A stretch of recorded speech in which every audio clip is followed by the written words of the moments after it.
Hi, my name is Beer, and let's start with Rust.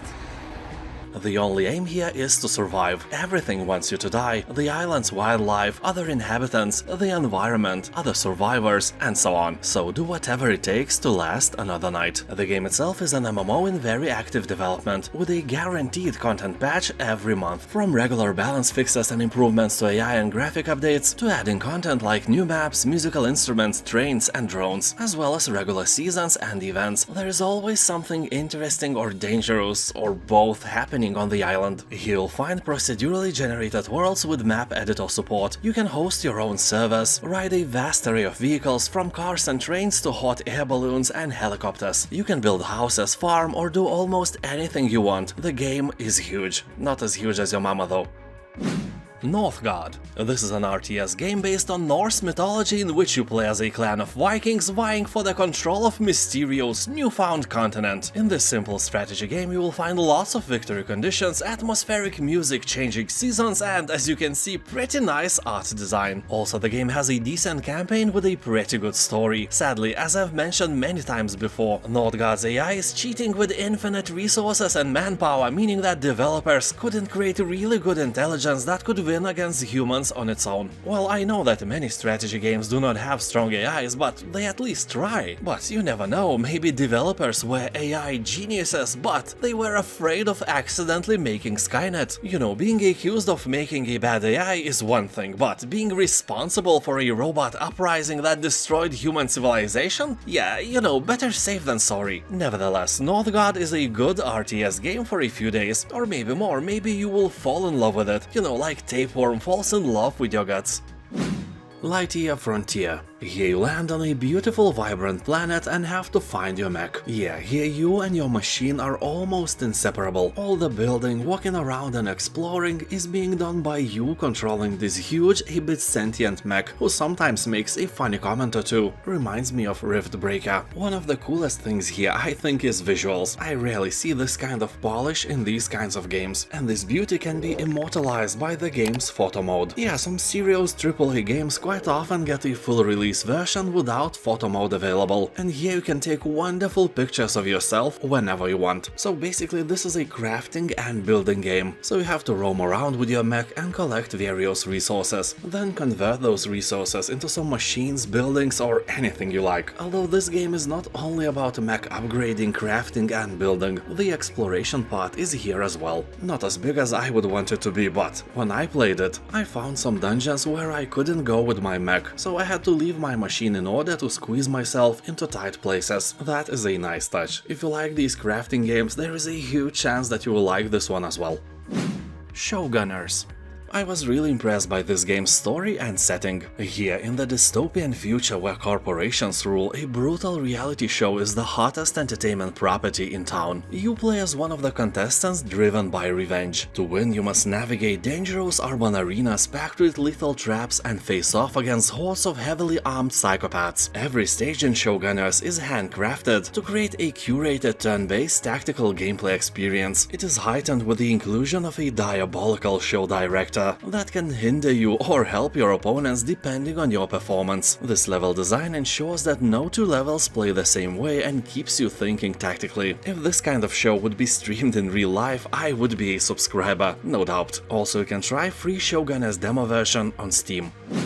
Jupiter Hell. Here time flows only when you act, just like in the famous Superhot, although Jupiter Hell is a turn-based roguelike game where you get to kick demon butt on a space station. The retro graphics and creepy audio design create an atmosphere that's scarier than your mother-in-law when she's missing her favorite spoon for potato salad. And the gameplay is as tough as the steak you make. Yeah, the roguelike genre is here for a reason. You will die, and die again until you do not die, and then repeat. But keep in mind that with a ton of weapons and abilities to choose from, you can mix and match until you find the perfect combo for yourself. And sure, the game can be unforgiving, but that's what makes it fun. Who needs a therapist when you can scream at your monitor and blame the game for all the mistakes you made in your life that literally lead you to playing this game? Although the game itself is very nice, more than 90% of reviews on Steam are positive.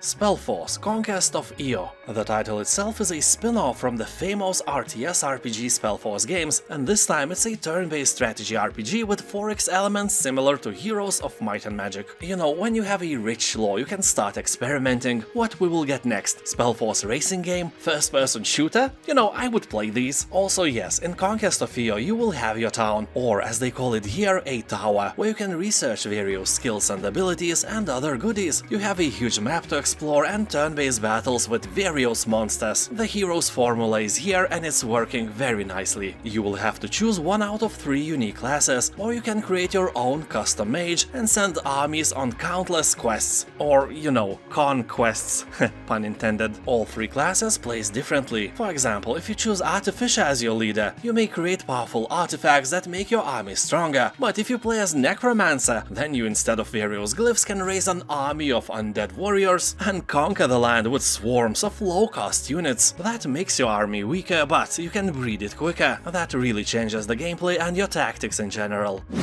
Gamedec. This is a single-player, non-combat cyberpunk RPG. You are a game detective who solves crimes inside virtual worlds by using your wits to gather information from your witnesses and suspects. Also get to the bottom of deceptive schemes, save lives and investigate the relationships between virtual worlds and their inhabitants. The game continually adapts to your choices and never judges, just like your dog does. Also, it sounds a bit like Disco Elysium, and that's a great thing. Although keep in mind that here you will not find any battles and no fighting is available. Pick it up only if you like to read and carefully analyze sentences in dialogues.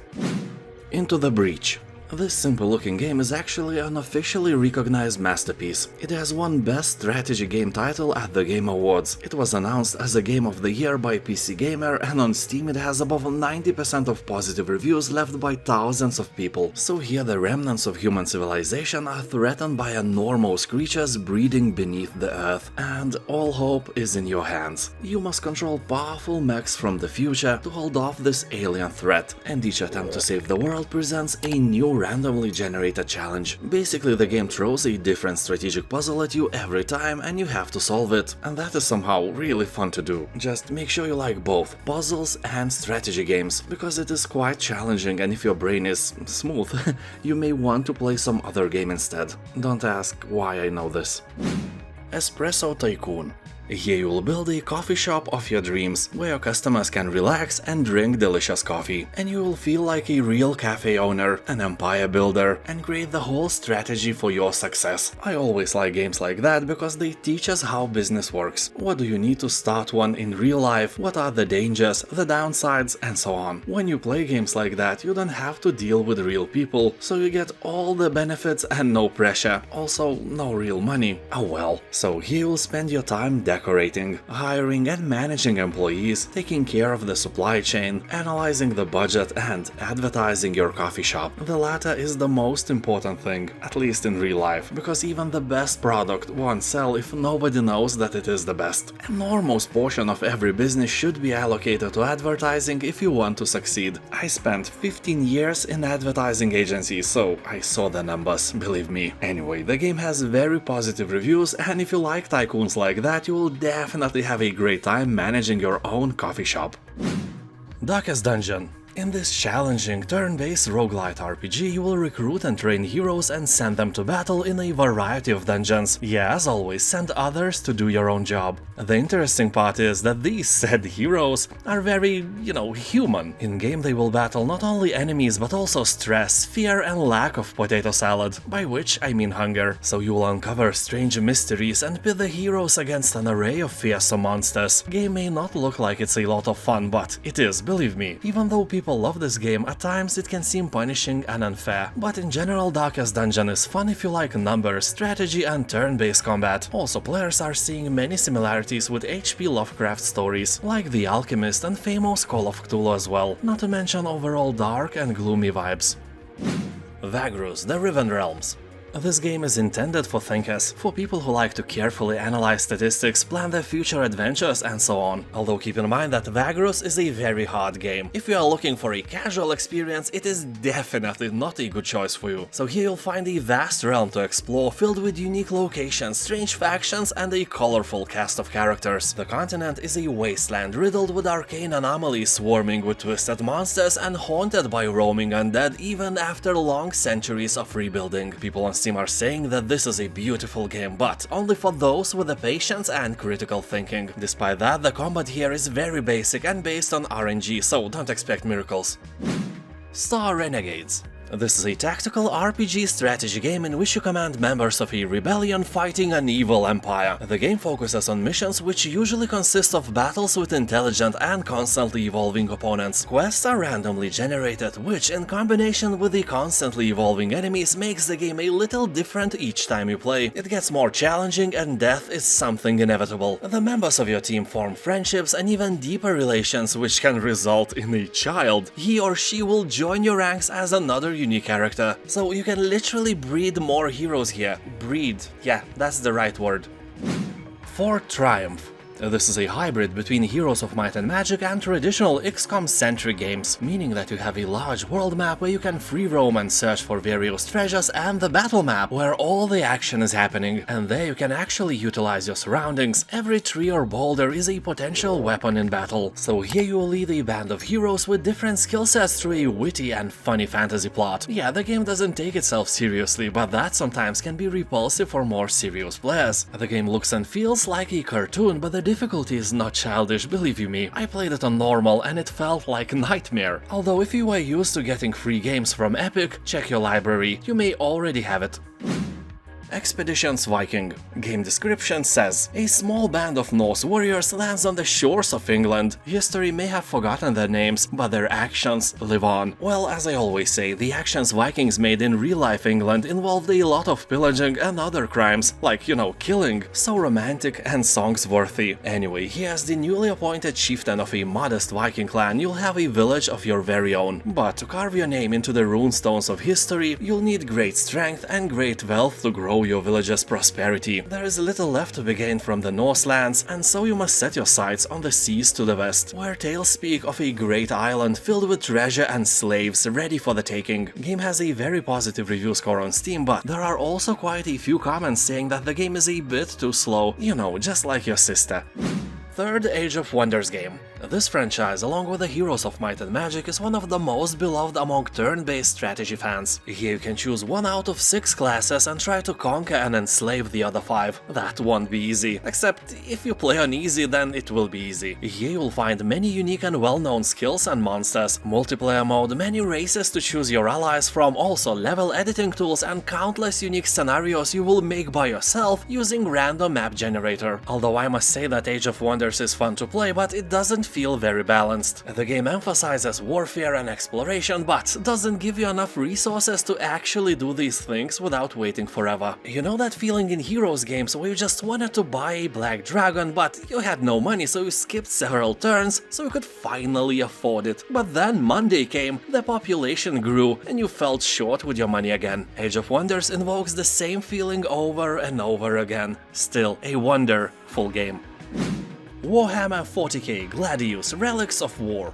That's a long-ass name, I give them that. The game has a very positive review score and 90% discount. That is great, but of course there is a catch. If you like the game, keep in mind that there are about 13 DLCs available. So yeah, that's a trap for your wallet, but it may be a pleasant one. Maybe you like to suffer, I don't judge. Anyway, Warhammer 40,000 Gladius Relics of War brings you a world of terror and violence with a turn-based 4X strategy game. You'll face a challenging AI and cooperate or compete with friends and strangers across the globe. Play as one of 4 iconic Warhammer factions, each with their own unique playstyle and technology tree. Explore a randomly generated world filled with special features and threatening wildlife that can crush your troops' morale. People on Steam are talking that this is a great strategy game, but as I've mentioned before, many say that without DLCs it feels incomplete. Well, this price is a joke, so you can risk it anyway. Still, more expensive than your sister.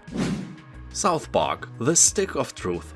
From the perilous battlefields of the Fourth Great Playground, a young hero will rise, destined to be the Southpark's savior. For 8,000 years, the battle has been waged. The sole reason humans and elves are locked in a never-ending war is the Stick of Truth. But the tides of war are soon to change as word of a new kid spreads throughout the land, his coming foretold by the stars. Anyway, he'll arm yourself with the weapons of legend to defeat underpants gnomes, hippies, vegans and other forces of evil. If you succeed in your perilous mission, you shall become Southpark's savior. And if you fail, you will forever be known, you know, whoever you are right now. No offense. Songs of Silence. In this 4x auto-battler, you will explore handcrafted maps, build powerful armies and crush your rivals, or fail miserably as you stream for glory and riches. You will lead one of 3 unique factions and try to conquer these savage lands, from dense forest perfect for ambush to towering strongholds ripe for siege. Every map here presents new challenges and opportunities. Although it may look like a deck builder, it is not. All the cards are earned as your hero levels up, so you can play them at key moments and show your puny enemies who the real boss of this land is. You can summon mighty creatures or use spells to wipe out chunks of your adversary's army. Well, basically that's all you can do here during the battle, play cards. That's it, the battle itself will wage automatically. The review score revolves around 80%, so this game is at least okay. Warhammer 40,000 Sanctus Reach. This is a turn-based strategy game where you will lead the Space Wolves in their struggle against the Orcs in 2 long story-driven campaigns. You will command several dozen different authentically created units and heroes, with unique and detailed 3D models. Both campaigns combined consist of more than 45 missions and skirmishes. The game has 3 difficulty levels, so it's a nice pick for newbies and for veterans as well. The downside is that the game lacks variety in the campaign's maps, and there are just a few music tracks. Despite that, the review score on Steam is very positive and people are saying that this is a great game for tactical game lovers. Also keep in mind that AI here just cheats. It can spawn units out of thin air in very inconvenient positions and ruin your day. Diablo IV. I played the single-player campaign of Diablo IV and I liked it. The game has really nice graphics, cool monsters and some incredibly creepy dungeons. Also, it's worth to play this game for the cinematics alone. They are done in this incredibly detailed Blizzard style and never disappointed me in any of their games, this one included. So here you can choose one of 5 classes and build your hero with skills, abilities and cosmetics, creating a champion that is uniquely your own. You can also buy additional cosmetics with real money if you are rich, but don't do that, don't encourage this behavior. Anyway, the coolest thing is, of course, your skills and the myriad of ways to kill your adversaries. The special effects are really awesome and I like the battles very much. One thing that I didn't like was level scaling. When you level up, so do your enemies. When you grow stronger, your enemies grow stronger as well. And that, in my opinion, defies the whole idea of leveling up. What is the point if I am level 8 or if I am level 48? If I kill demons at the same pace in the same place, yeah, your spells are more shiny and explode with more fire, but it's not rewarding, because you never feel powerful. That's why after I finished the campaign, I just never played it anymore. For example, I have around 2000 hours in Diablo 2, and around 500 in the third, and I have around 30 in Diablo 4. That is a huge difference. But still, I played it and I had fun. So if you liked Diablo 2 or a third one, there is a chance that you will be disappointed in this level scaling change very much. Anyway, the game is fun to play with friends. I never did that, but I know a couple who plays it together all the time when their kids are finally asleep. I guess it's a good safeguard to not make more of them. Dead Cells. Overwhelmingly positive reviews should lock your attention even if you don't like pixel art graphics. And this game can stand strong behind the name of the style, it's true art. The game is really beautiful, just like you, my friend, but graphics are just one side of the coin. People on Steam are saying that this roguelite Metroidvania is probably the best game of the genre. Along with the graphics, you will get great music and gameplay more addictive than potato salad. People are also joking that here using the machete and pistol weapon is the closest thing we'll ever get to Bloodborne on PC. And speaking about platforms, it should be an amazing experience on Steam Deck.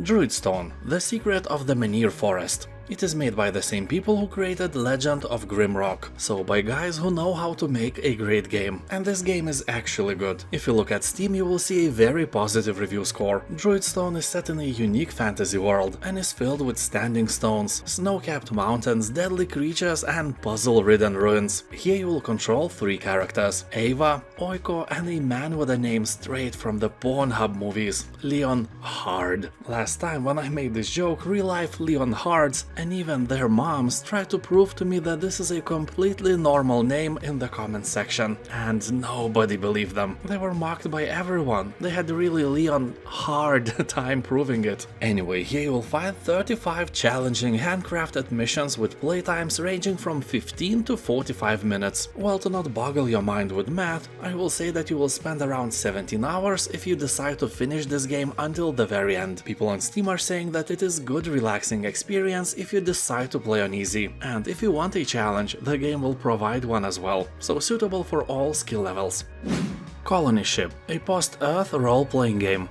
Hundreds of years ago, a spaceship with 50,000 colonists was sent from Earth to colonize Proxima Centauri. You, as one of the colonists, will never feel the sun under a blue sky, never hear the wind in the branches of a tree, never swim in the ocean, never drink delicious vodka in Lithuania or Żywiec beer in Poland, and never taste the incredible rotten canned herring in Sweden. Well, maybe it's not a big loss with the latter, to be fair. And all this happened because you had the misfortune to be born in the ship, chained to a fate you didn't choose. You have never seen Earth, and you will never see Proxima Centauri either. You are doomed to live and die on the ship in the name of the mission, like your father before you, like his father before him. So in Colony Ship you will find a skill-based character system with feats and biological implants. Also you can choose from 12 recruitable party members with different personalities, agendas and beliefs. Game has a very positive review score, so if you want to live a meaningless life with nothing to lose,